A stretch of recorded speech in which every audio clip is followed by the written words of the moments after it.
You're listening to Francis Oblivion and the Mad Undead by J. Johnson Higgins. This audiobook edition is a Kiss the Widow production.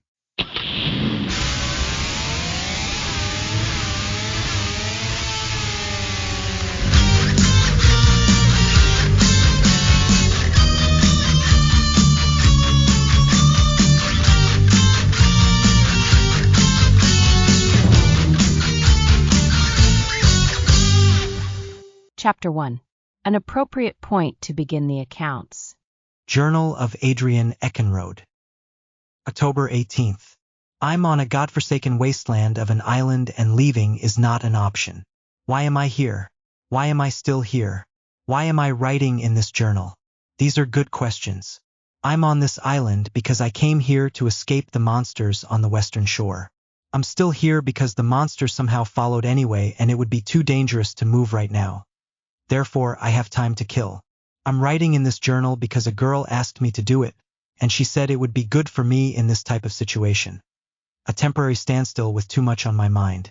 She finds a lot of value in recording experiences this way, but most of all she believes that this writing, when done properly, is a ritual that wards off evil and protects us. Interesting, right? Well, we'll soon see about that, but so far, so good. She goes by the name Stars. One of several names she goes by anyway. But we'll get into that later. And forgive me and let me clarify that she's not a girl, as in a kid. She's a woman. If you could borrow my eyes or access my mind for only a moment, you would instantly see that she is quite a woman with an interesting view of the world and everything in it. She says that she consults with spirits, fairies, animals, and even talks to dragons. I was thinking that she was a total lunatic when I first met her, but that all changed for me when I began to experience her world and move in her orbit for even just a few days. She is a talented woman who possesses many gifts that were once considered alien or pure fiction to me. She has an active spirit that brings me to life, a mind that is always in motion, and a magnetism that could get me to follow her into the mouth of hell if she asked me. She did ask, and here I am in the belly of the beast. As I'm writing in this journal, I'm hiding in a storage shed and waiting on her to meet me here. We'd split up earlier and I hope it was a good idea. This journal writing is going to take some getting used to. I was never into it. Talking about myself. Stars tells me that it's best to write in the journal as if it doesn't know anything. It doesn't know me, doesn't know where I am, and doesn't know when it's occurring or why. Most importantly, it doesn't know my thoughts or feelings on anything unless I say. She says, act like you're going to forget everything. Wake up tomorrow and wonder what happened with only this journal to rely on. What would you want to remember? What would you have to say to believe the unbelievable things you've seen? Use those words and forget about the other stuff that ties you up along the way. This kind of writing is supposed to highlight what's important to me. Obviously, one thing I want to remember is this woman who entered my life. Through everything, she's possessed most of my thoughts and remains the context of and the axis about which my world now turns. Enough for now. Journal of Adrian Eckenrode. Continued only moments later. After reading back over my earlier entry, I understand better what Stars meant by acting like the journal doesn't know. I'm noticing that I hardly explained anything, and if I had lost my memory, I'd be at a serious disadvantage. You, the reader of this journal, must be wondering who I am and who the hell is Stars. Here, I will attempt to bring you up to speed on what has transpired in the past several days and what has gotten me to this position on the state's eastern island. I'll unfold my understanding of the situation as it occurred to me. Here it goes. My name is Adrian Eckenrode, and I don't quite know what to make of this world anymore. I don't recognize it. I've seen frightening things that make me lose hope and sleep, but at the same time, I've seen beauty that provides an interesting balance to it all that I wouldn't trade for anything. I've seen things that have transformed me and that I never would have believed were possible before this year and particularly this month. A series of incidents began to occur close to a year ago.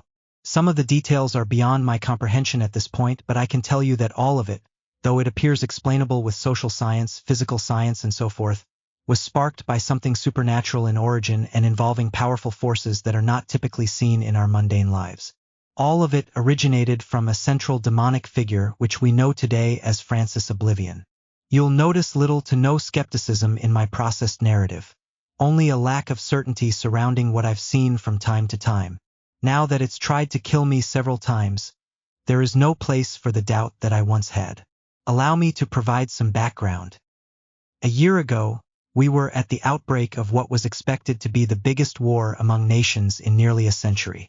It was the year that you wished would never come, when the checks and balances to secure rational thought just didn't seem to be working anymore, when the twisted ambitions of fringe groups such as the Fascist Unite Pack had somehow gained standing with elected officials, and superpowers around the world had begun electing psychopaths to run them on the same distorted promises of greatness.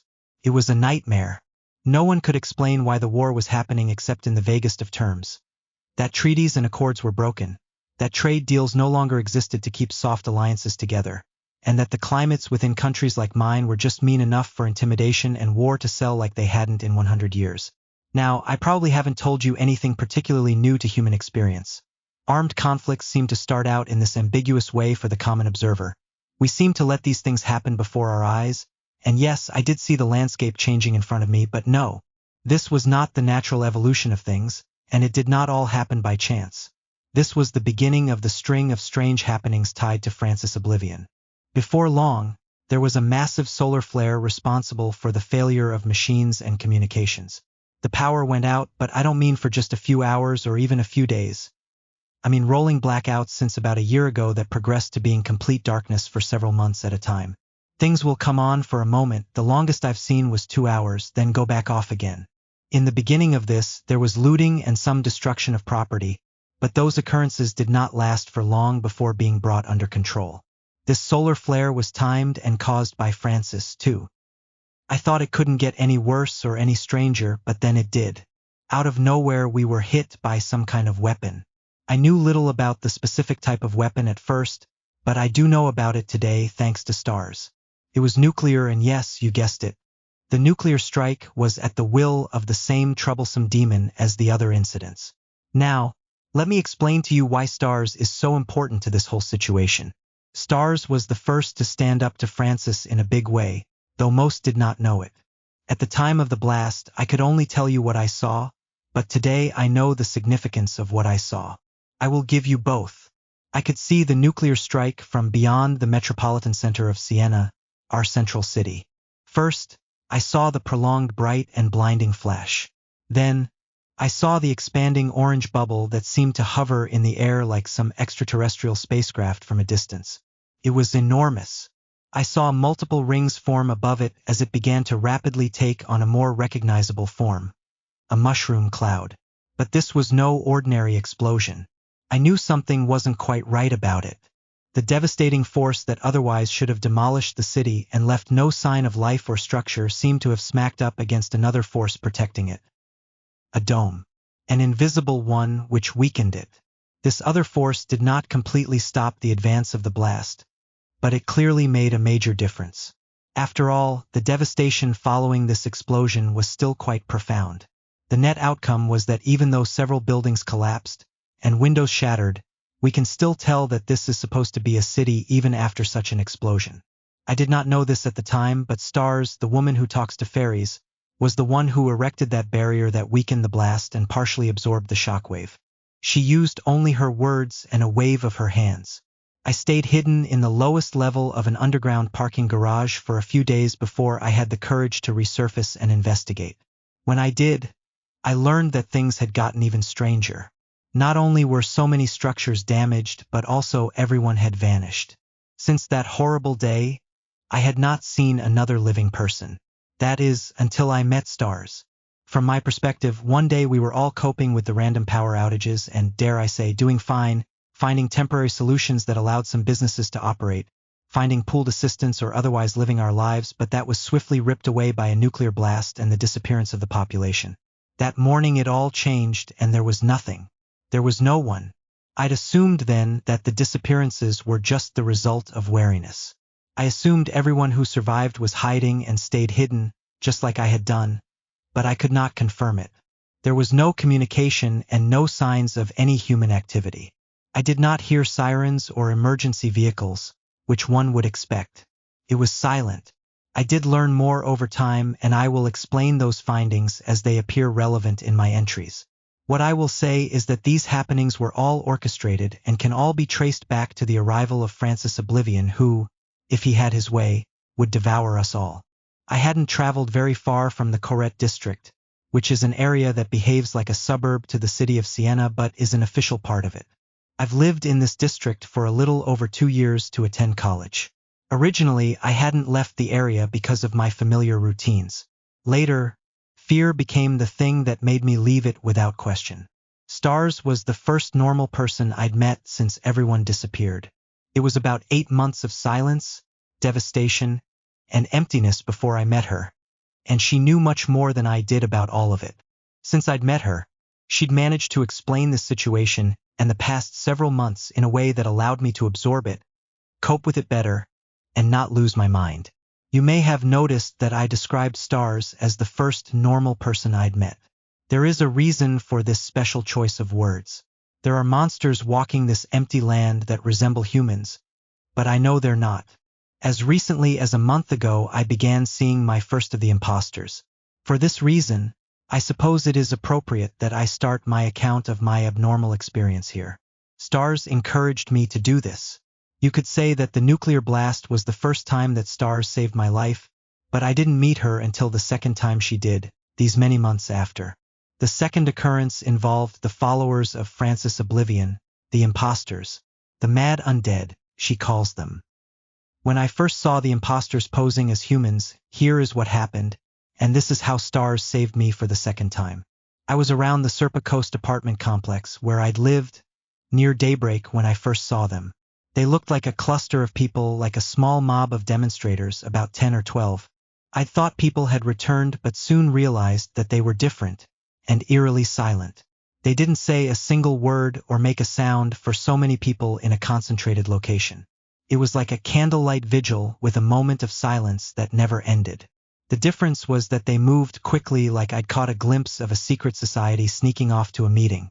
They acted distracted, like they had somewhere to be, were late, or were being led on a tour by an invisible and impatient guide.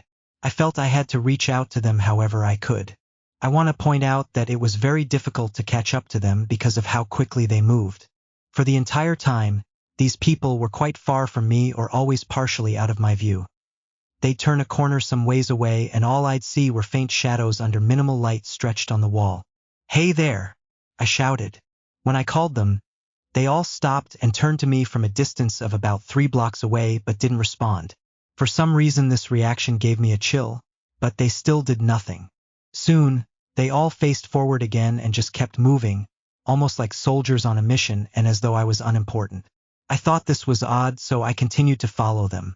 They entered the woods and after some time I'd lost them. How strange is that? It was like they disappeared like everyone else did months ago. Where could they have gone so quickly without making a sound? I looked around trying to find them again or any clue and was unsuccessful. I felt both accomplished and a little cheated after that scenario. While it was good to think that I'd found others, I hadn't. I could have been gathering supplies, but instead I was following ghosts and wasting a perfectly good morning that wasn't storming for a change. I thought I'd finally lost my mind and was seeing what I wanted to see because I couldn't explain it. About a week ago they appeared again earlier in the morning, just before sunrise when it was still dark. I thought I'd heard something, like something large thrown into an empty dumpster or something falling or a brief explosion, which was rare these days. At first it scared me, but then it excited me to think that others had returned, so I grabbed my hat and jacket and ran out to investigate. I could see my breath. It was around that point in the year where the weather couldn't quite make up its mind if it wanted to be warm or cold. It was uncomfortably cooler in the morning but somewhat warmer during the day and would sometimes even surprise me with an extreme warm-up. The jacket was my go-to and my hat just always put me at ease. At first, I found nothing unusual outside, but later I saw smoke and a fire burning in the woods near the same area where I saw the group enter and disappear the last time. This did not fully explain the noise, but I now had a new objective: investigating the fire.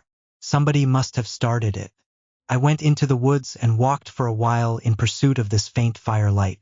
When I got there, people were around this fire, or at least what I thought were people. Then I saw them more clearly. Their behavior was different from the last time I saw them, though in no hurry. In fact, their eyes were closed, and they looked very peaceful. No conversations, no activities, at least none that I could see. Many were just lying on their backs, all the same way with their arms crossed. I could not get close enough to really examine their restful state more without disturbing them, but I'd already made too much noise. I'd ruffled a bush or pushed through one too many of the crunchy brown leaves that had fallen in the recent rainstorm. They suddenly sprang to attention, became energetic, and this startled me. They all stood up off the ground, turned their heads in a scanning search, and then they found me, as dark as it was. They all looked peculiar. Not quite people, but something that could stand in for them if they weren't studied too closely. It was like the pigment in their skin was gone and faded to shades of blue-gray or purple. Their faces were like skulls or mummies because they were so drawn in. A few shifted for a better view. There was no confusion about it. They saw me. I noticed that their eyes glowed in the dark like wolf eyes or some other kind of creature in the night, like glowing marbles, no pupils. It was the look of a wild animal before attacking its prey. I was made so uncomfortable by the sight that I started backing away and restrained any noise I could. I saw their mouths open like they were hissing, and every tooth was razor sharp. They were thin, hissing shadows with sharp teeth. Down on the ground next to them was what looked like an animal carcass completely ripped to shreds. It was tough to make out, but the bloody mess made me uneasy. An intense fear cut through me, and my instincts told me to run. Within seconds, they all started screaming in unison. It was deafening. I covered my ears, and I took off running, nearly tripping over myself. Maybe I could make it back to my apartment. But then what? What would I do when I got there? Locking the door just didn't seem sufficient, especially on the ground floor with multiple entry points, many of which were glass. I ran, but the screaming continued in the woods. It was the most ungodly, dissonant sound I'd ever heard, like that of a tortured soul. My instincts were forcing me to move, not caring about the sharp branches whipping and slicing through me. I realized that they were following me. There were screams throughout the woods and the sound of leaves wrestling in a semicircle around me.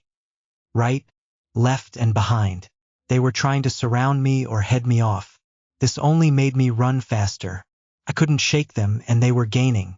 I'd finally made it out of the woods and onto the street, and I could see them clearly exit right behind me and turning to chase me.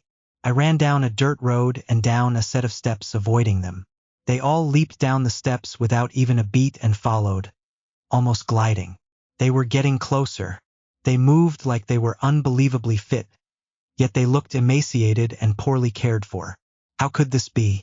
It was like an invisible force alone propelled these imposters in my direction, not muscle. It was also like patches of intense darkness made them faster and able to reappear closer with each occurrence. Suddenly, I heard something out of place. A vehicle. I couldn't believe it. They had a vehicle, too? I hadn't seen a working vehicle since the power went out last year. They were all dead or otherwise unreliable machines, and they were eventually burned to a crisp by the nuclear blast. My heart raced even more at the sound. By then, I was sure I'd never get away, and I pondered the option of stopping and going down fighting, being torn limb from limb and eaten alive by these shadows with mouths full of blades. I shifted to gain the upper ground, a hill with the sun just below the horizon but surely on its way. Maybe there I could fight them and at least see better what I was engaging. Did I really want to see them? No, but I could make a last stand. From beyond the chaotic screams, the motor sound became more defined. I was able to make out the sound of a motorcycle. It sounded sharp and high-pitched, one of those fast, racing bikes. I heard a lot of revving. I saw the bike jump the stairs and follow. It got closer and closer, and then it zipped right past me. The biker skidded and turned around into my path. The headlight blinded me. I stumbled and came to a disorderly stop. I attempted to run to the side and off the road, but the biker pursued me and blocked my path again, kicking up sand and dirt everywhere. I could taste dirt in my mouth. I could only ask myself, was this their leader? Is this where I'd be caught and fed to his minions? The shadows had arrived on foot. The biker began circling me continuously in a drifting, skidding sort of way, and this was when I realized I was misinterpreting my situation. This biker's circling seemed to make the shadows uneasy. It was 3 complete circles. Then, The biker stopped while facing the shadows and turned on the high beam. The dust with the bright light made the high beam even more unbearable. Then, I saw this biker remove a blue dagger from a strap at their thigh and hold it before them with the blade facing upward. Light started to emanate from the blade, and it seemed as though it was making the area around us brighter.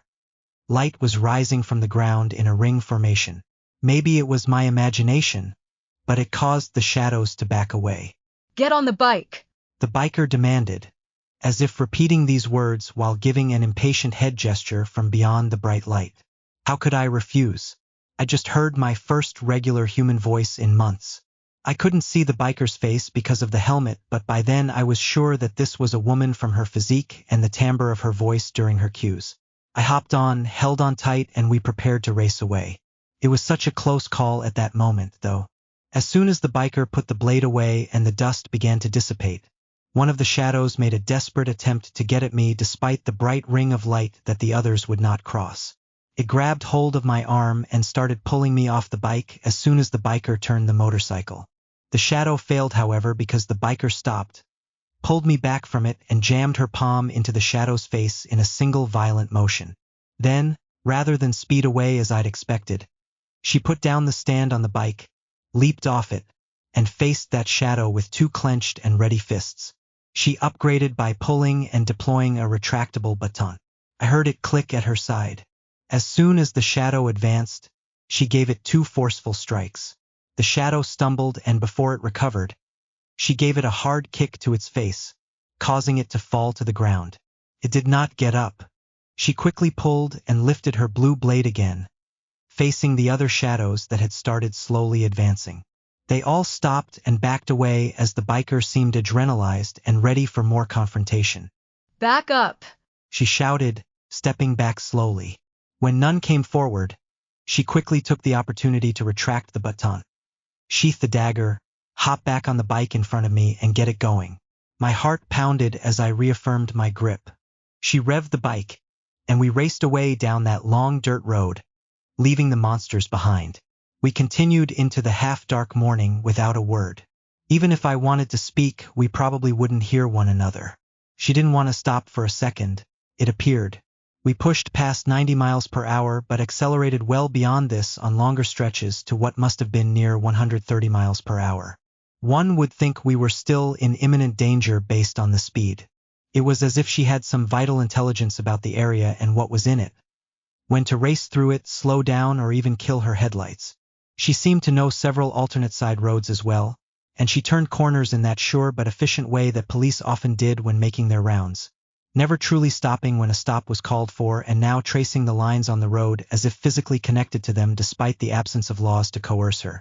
She broke away from that tracing movement to dodge and weave between stalled cars and trucks like it was a game to cut it close and go way too fast while doing it. She even anticipated potholes and debris in the road and whipped around them like a defiant dreidel that refused to go down.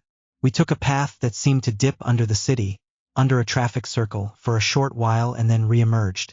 I heard her laugh out loud as the G-force shot through our spines.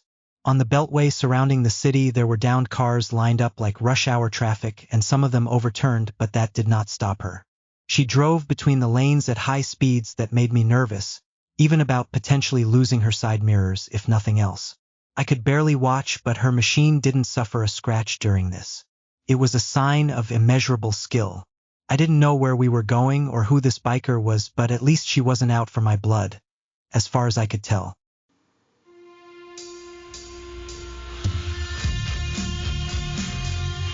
This story is 100% original and written by a human, yours truly, the author. AI was not used to write, prompt, organize, or otherwise generate this story.